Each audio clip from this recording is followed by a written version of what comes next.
A Mariologia é para a igreja cristã, né, evangélica, ela é uma pessoa muito importante, Maria, pessoa que teve um ministério impressionante, aquela tenra idade, aceitar que o milagre acontecesse no ventre dela, é algo que é bastante admirado, é um exemplo de obediência ao chamado de Deus. Isso é pregado na igreja evangélica, um exemplo de obediência ao chamado de Deus. Ela é respeitada como a mãe de Jesus, respeitada, mas nós não a tratamos como uma questão de mediadora, nem a tratamos como alguém que... Mãe de Deus? Nós vamos falar sobre a questão de mãe de Deus, porque o nascimento de Jesus, eu falarei mais depois sobre a questão de mãe de Deus, é diferente de todos os demais nascimentos. Então, portanto, a maternidade de Jesus é diferente de todas as demais maternidades. Mas ela não é objeto de culto, não deve ser objeto de adoração, como ninguém senão Deus deve ser. Eu sei que há uma distinção feita na igreja romana entre latria, hiperdolia e idolia, não é isso? Uhum.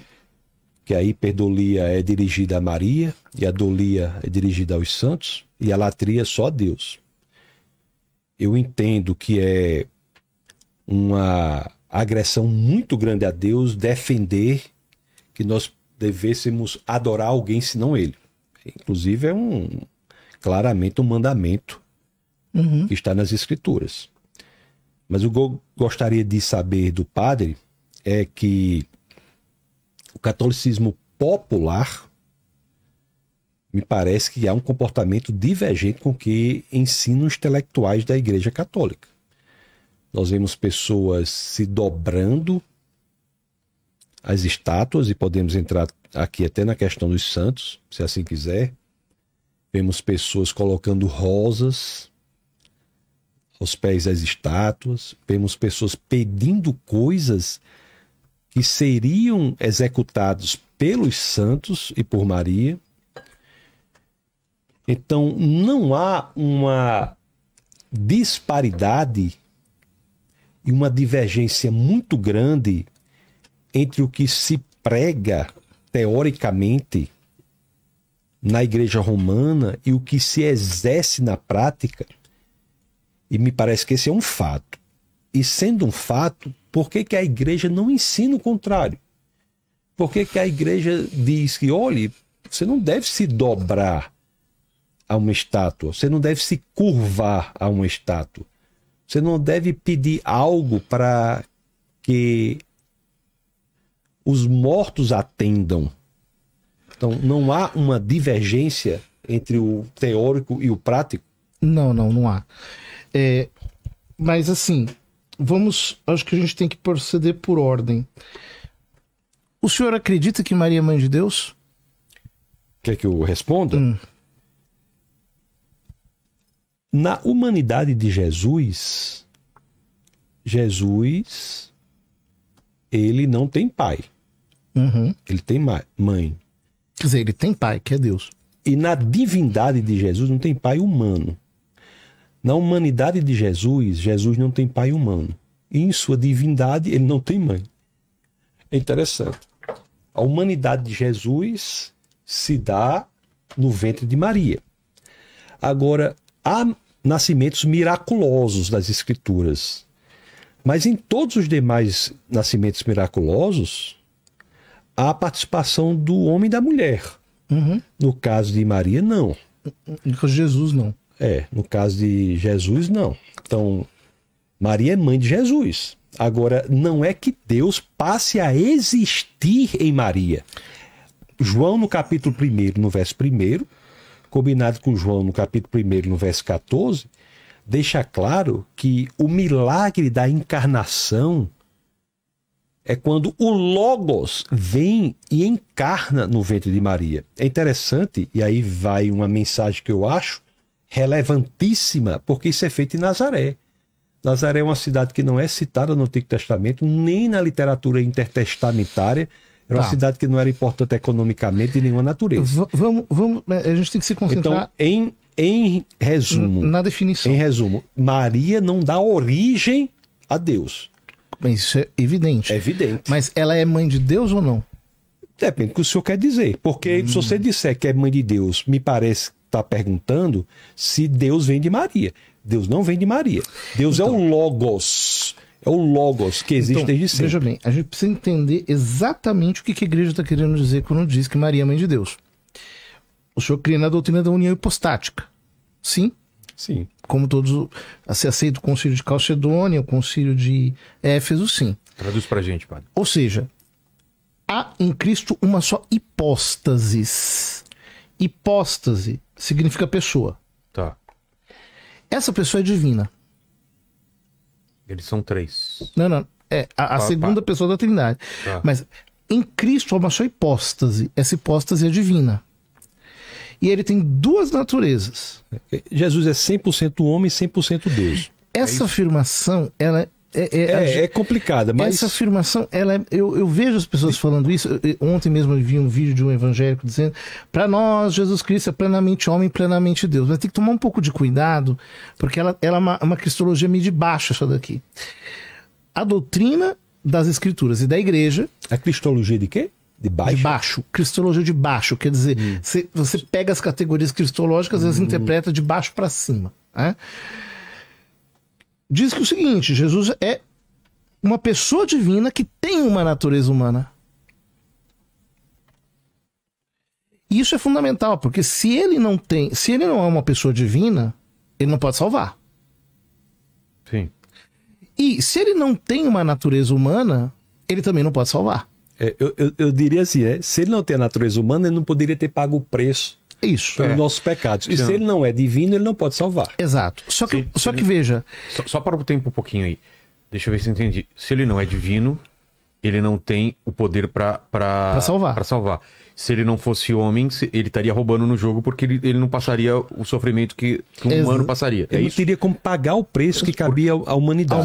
Porque seria uma coisa muito fácil. Não, porque não, o homem que paga o preço para satisfazer a justiça. É isso, né? Tá. Então veja bem, há uma hipóstase só. Ele é Deus. É a segunda pessoa da Trindade. Ele tem uma natureza humana. Quando nós dizemos que Maria é mãe da hipóstase, ou seja, ela é mãe de Deus, nós não estamos querendo dizer que ela é mãe de Deus enquanto Deus eterno. Nós estamos querendo dizer o quê? Que há uma hipóstase divina em Cristo. Ele é Deus. Se quer dizer que foi no ventre de Maria que Jesus encarnou, eu concordo. Quando a gente diz... Não. A gente está dizendo mais do que isso. A gente está querendo dizer que a natureza humana de Cristo tem um sujeito, tem um eu divino. Então, Maria não é mãe só da natureza humana. Ela é geradora de Cristo segundo a natureza humana. Mas aquela natureza humana tem um sujeito que é divino. E quem é mãe do sujeito. Mas não veio a aparecer ali no ventre. Já existia antes do tempo. Enquanto Deus. Sim, não é divina? Exato. Então. Só que isso é importante porque senão a gente não entende a encarnação. O que é importante? Isso é importante porque senão é importantíssimo. A gente não entende o que é encarnação. Isso. Então parece que Jesus existia como homem e ele simplesmente foi uma espécie de barriga de, Maria foi uma espécie de barriga de aluguel. Né? Então ele foi colocado ali como um homem, como uma matéria, digamos assim, pré-criada, uma matéria... Os gnósticos acreditavam nisso, né? Uma matéria prévia, e aí ele foi colocado com matéria dentro do ventre de Maria. Não é isso que eu penso. Claro que não é. Certo. Mas é por isso que eu digo que os protestantes creem que Maria é mãe de Deus, só não confessam. Depende do que quer dizer por mãe de Deus. Isto aqui que eu estou dizendo. Não, até aí, padre, eu só estou entendendo que Jesus encarnou no ventre de Maria. Jesus encarnou no ventre de Maria. Isso daí é tabernaculou em grego. Tabernaculou no ventre de Maria. Tomou carne, fez-se carne. Tomou carne e se fez carne. Isso, certo. Isso aí, João 1,14. Então ela é mãe de Deus. Se for isso aí, é isso que quer dizer? Não, se for isso aí, ninguém é contra. Ninguém. É isso. Não, mas Quem é contra? Não, é isso. Olha, não, se for isso aí, não mas pode ser nada. Isso. Não, então, quem é contra? Todo mundo diz, Maria é mãe de Jesus. O senhor está chamando Jesus de Deus. E Jesus é Deus? É. Então, isso aí. Agora, Deus não veio a existir no ventre de Maria. Mas a igreja nunca afirmou isso. E não estou dizendo que afirmou, não. Eu não dizendo que eu estou dizendo... Então... Não, minha pergunta foi que a prática... Eu não perguntei isso não, padre. Não, então, mas é que a prática... A sua pergunta é a seguinte, a prática não... Porque Jesus encarnou no ventre de Maria, eu acho que a pessoa não deve se dobrar a estátua, colocar flor. A eu minha não foi vou essa. entender... Maria, para nós, está na mais alta Eu não vou qualidade. Entender esta prática se eu não entender essa doutrina. Não, isso aí... Então, a doutrina de que ela é mãe de Deus. Porque se eu não entender isso, eu não vou entender o resto. É porque, aí é bom esse nosso diálogo, é porque às vezes as pessoas dizem, os católicos dizem, ela é mãe de Deus, como se Deus fosse gerado ali. Então, enquanto homem, todo mundo entende isso. Então tem que deixar bastante claro que Jesus é Deus, sabemos que é. Que Jesus encarnou no ventre de Maria, nós sabemos que sim. Se quer chamar isso mãe de Deus, se é isso especificamente, claramente, sem dúvida, sem interpretação profunda, se é isso aqui, ipsiliteris, é isso mesmo. Certo. Então o que acontece? A partir do momento em que ela é mãe de Deus, do Deus encarnado, dizendo assim, há entre ela e Cristo uma relação única. O Senhor mesmo disse que a maternidade de Jesus é diferente de todas as maternidades. Não teve participação de um homem. De um homem. Isso. Mas é essa. Todos os demais teve. Mas a maternidade divina de Maria em relação a Cristo é única, do ponto de vista de que só uma criatura pode ser dita mãe de Deus com propriedade. Ou seja, Cristo tem um pai natural, que é Deus Pai, e uma mãe natural, que é Maria Santíssima. Natural, né? Sobrenatural, vamos dizer assim. Não era. Não um pai sobrenatural, né? Natural, porque ele procede do Pai eternamente. Ele é gerado pelo Pai eternamente. Pronto. Deixa eu dizer.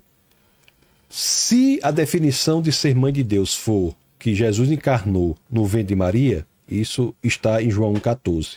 Nós estamos com a Bíblia. Mas o que eu acho é que a explicação na Mariologia dos intelectuais católicos está muito distante da prática. Essa é a minha pergunta. A explicação... eu estou explicando... A prática é a pessoa se dobrar, a estátua... Então, Maria, salve o meu casamento. Maria, ser devoto de Maria. Eu não entendo que... Eu sou muito devoto de Maria. Pronto, eu não entendo que haja uma correspondência entre a prática... E eu sei por que o senhor não entende. A prática popular do que acontece... Isso não é prática popular. E o que acontece na intelectualidade da Igreja Romana. Porque na Igreja... Não é meu... Não, agora já acabou o tempo. Era a réplica dele. Não, começou agora os três. Não foi, não? Não, nem colocamos. Ah, você já colocou? Ah, desculpa. Eu achei que você não tinha colocado. Não, então mas pode tudo ser. bem. Pode ser. Não, achei que não tinha colocado o cronômetro aí. Pode ir. Sou eu que posso falar? Então, o que eu estou dizendo é isso. Essa explicação do padre sobre Maria ser mãe de Deus, entendendo que foi no ventre de Maria que o Logos encarnou, está na Bíblia. Estão de acordo. Mas isso é bíblico. Uma coisa de Isabel, a mãe do meu Senhor me veio visitar, a mãe do meu Adonai. Inclusive, João Batista começou o ministério dele no ventre, né? Exato, Porque começou o ministério dele no ventre. Que a saudação, né? Foi. A questão... Então, deixa eu só terminar. Termina. Né? Então, isso é uma coisa. Tá. Agora, o problema é que há um flerte com a latria. A adoração. Isso não é verdade. Na prática, é o que se vê. Inclusive, isso não é doutrina protestante. Não é doutrina o quê? Como assim? Os protestantes mesmo, eles acreditam que nós católicos e a Igreja Protestante cremos num só Deus, ou seja, a Santíssima Trindade. Sim, o seu tempo, né? Não, eu parei o seu tempo. Pode falar, diga. Ou seja, os protestantes creem, os reformadores dizem isso expressamente, que os católicos têm o mesmo Deus, Pai, o Filho e o Espírito Santo. É um só Deus em 3 pessoas. Eu sei, o católico crê nisso. Esse é um dos pontos claros que... Então, se nós temos o mesmo Deus, nós não podemos ser idólatras. Se estiver errado, pode. Se não. estiver certo, não pode. Mas é claro. É claro. Alguém diz que Maria é Deus? Se comporta como se fosse em algumas situações. Você nunca vai encontrar um católico que vai dizer que Maria é Deus. Mas que vai se comportar como se fosse, já encontrei vários. Isso que, quando você diz assim, aí o que comportar como se fosse. Aí o que eu estou lhe perguntando é exatamente isso. Vou lhe dar um exemplo. Discrepância. Não é minha vez de fazer a pergunta, é a pergunta que eu vou fazer. Não, é a réplica agora. A réplica? É, então, em cima do comentário então do é a réplica, respondeu. padre. Deixa eu terminar minha réplica. Termina. Aí depois vem perguntas do chat. Olha, o que eu estou dizendo aqui é que o intelectual católico faz a distinção entre latria, hiperdulia e idolia, mas trata santos e Marias sem atender a esta orientação intelectual. No exterior, quando você vai aos Estados Unidos, as igrejas católicas nos Estados Unidos têm um comportamento bem diferente mesmo, em relação. Maria, para nós, está na mais alta categoria. Ela é receptora da graça, como foi Estevão. É uma pessoa extremamente abençoada por Deus.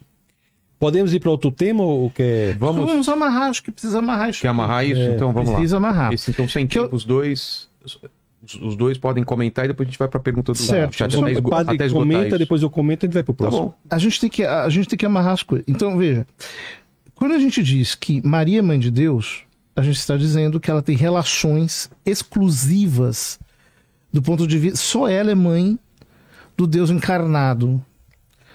E, portanto, esse vínculo entre ela e Cristo a coloca numa posição que é exclusiva na obra da redenção. O que eu estou querendo dizer? Estou querendo dizer o seguinte: Jesus Cristo, como diz a teologia clássica, é o cabeça dos predestinados, no sentido de que ele é o Deus encarnado, ele não é só salvo, ele é a salvação. Deus permitiu que o homem caísse, tendo em vista a obra de redenção. Então nós temos que dizer, a fortiori, que Deus só permitiu que o mundo caísse pelo pecado, prevendo para isso o remédio. Qual que é o remédio? A divina encarnação. Como que ele se encarnou? Nela. Ou seja, a obra da divina encarnação a coloca numa posição única. Ela não é apenas uma mulher santa. Mas é isso aí eu não estou duvidando disso não, padre. Então, é daqui que nasce a veneração.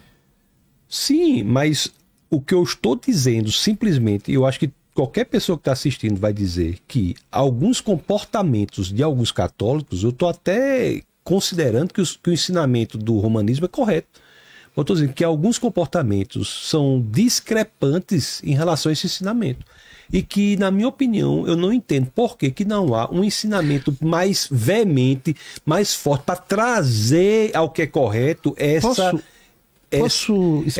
exacerbação de hiperdolia chegando à latria. Aqui, Vilela, eu vou introduzir um conceito. Tá. Me desculpa um pouquinho, mas acho que é importante. Um conceito novo no debate, não apenas aqui. Mas aí ele está falando, depois eu falo, não é isso? Conceito novo, que é livre agora. Um conceito novo no debate brasileiro. Tá. O que eu quero dizer é o seguinte: por que esse tema é tão complicado para os evangélicos?